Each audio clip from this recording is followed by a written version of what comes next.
The Acolyte is finally here with the first 2 episodes. Let's talk about them.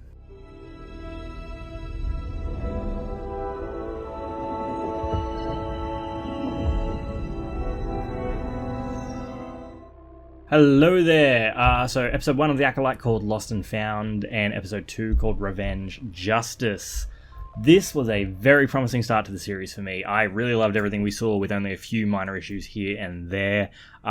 This isn't going to be super structured either. I'm just going to sort of talk about this freeform and that. I'm not going to hit every single beat, and this will be pretty quick, to be honest.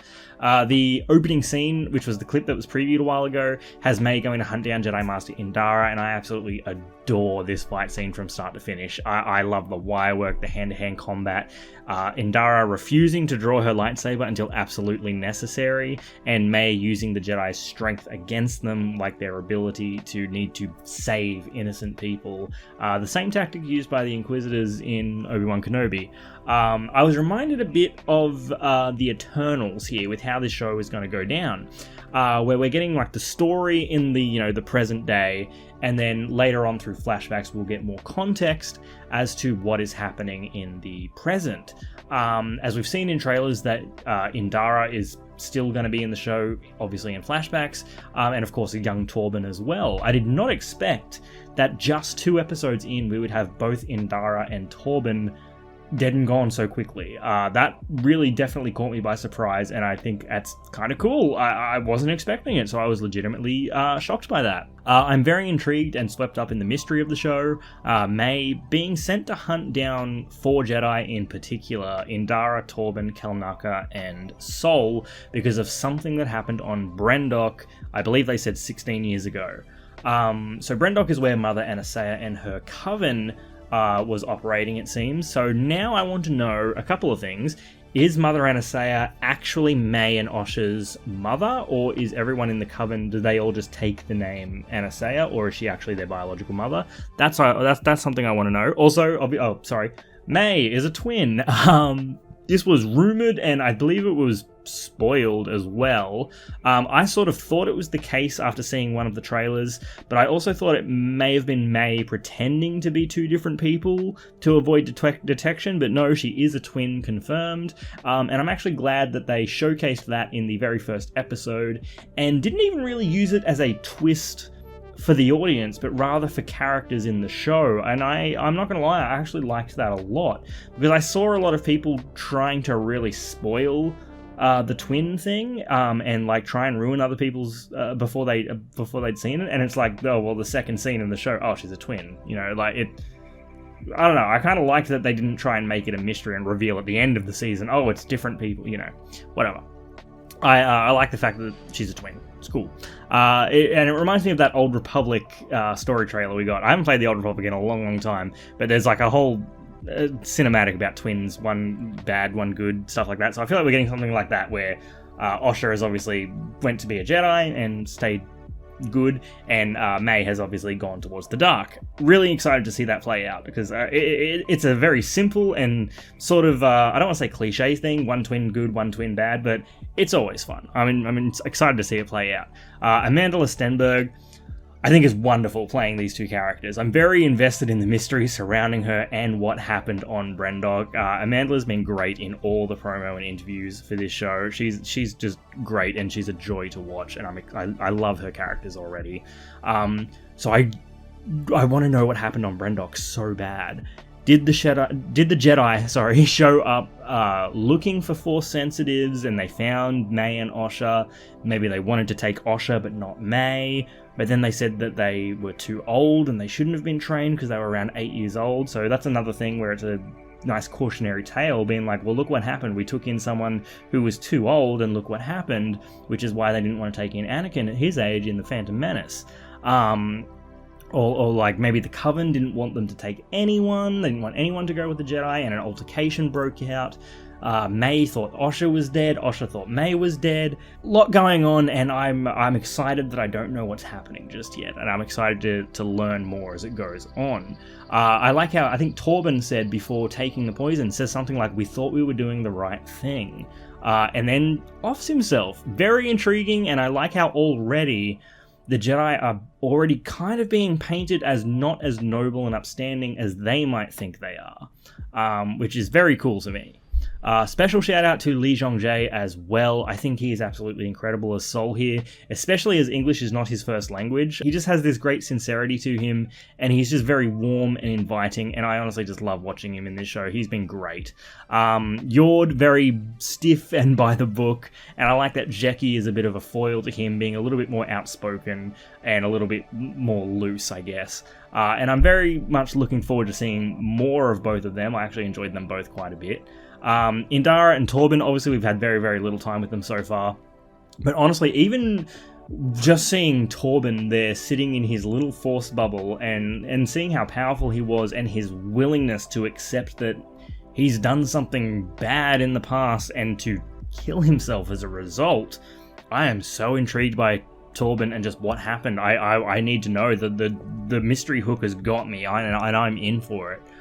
So I can't wait to see more of him in the flashbacks.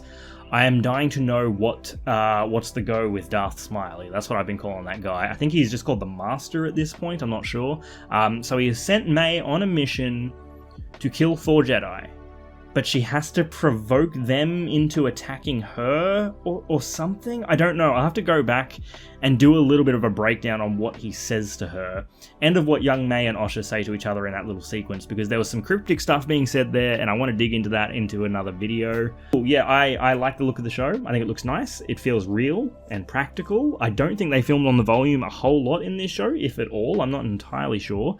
I like the sets, the set dressing. I like the amounts of aliens we're seeing everywhere. It's just cool. It feels nice. You know, it's always cliche to say this, but it feels lived in, and it feels like these are real worlds we're visiting.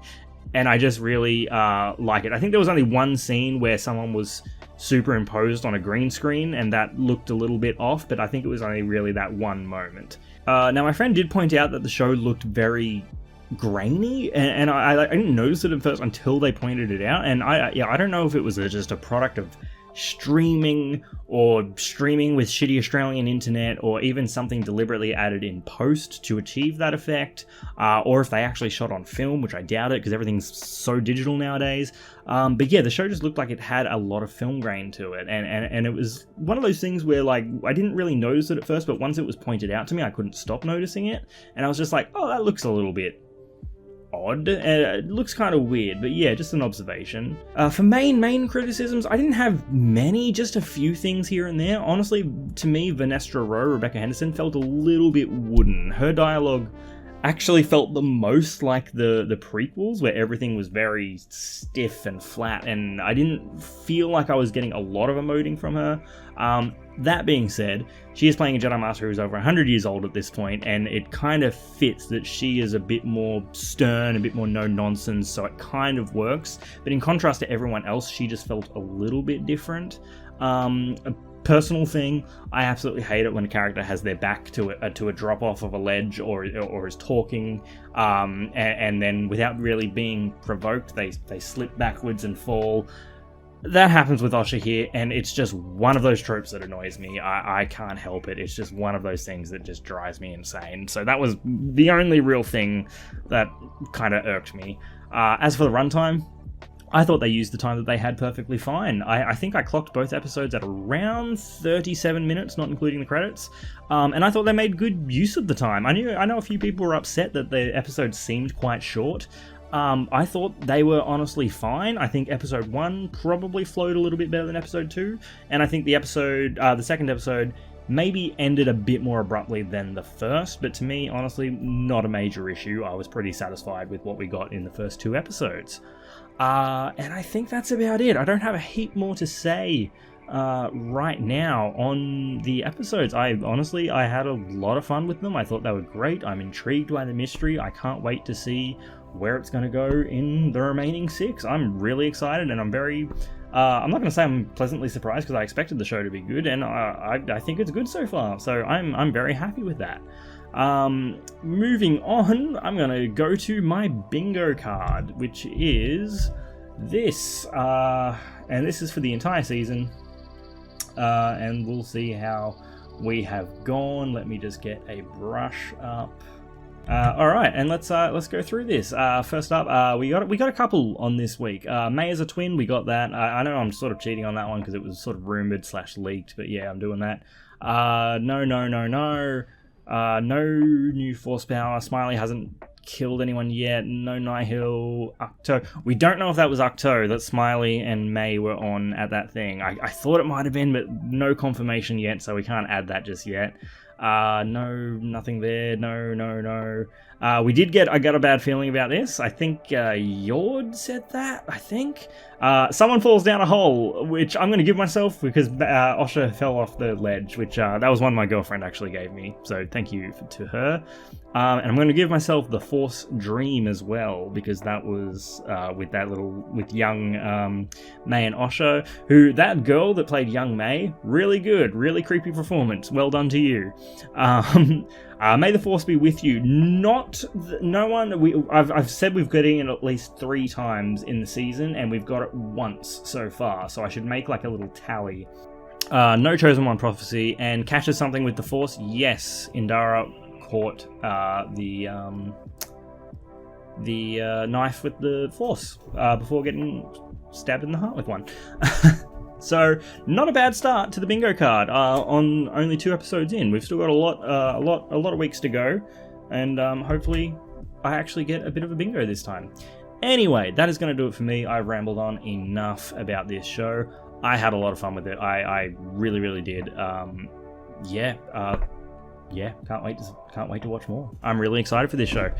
Music really good as well. Really liked it. Anyway, thank you for watching. If you like this and you like The Acolyte and you like talking about Star Wars and being positive about Star Wars, make sure you follow me here. Talking about Star Wars is one of my favorite things to do in the world, so I would be honored if you would join me for that. So yeah, anyway, thank you for watching, and may the Force be with you always.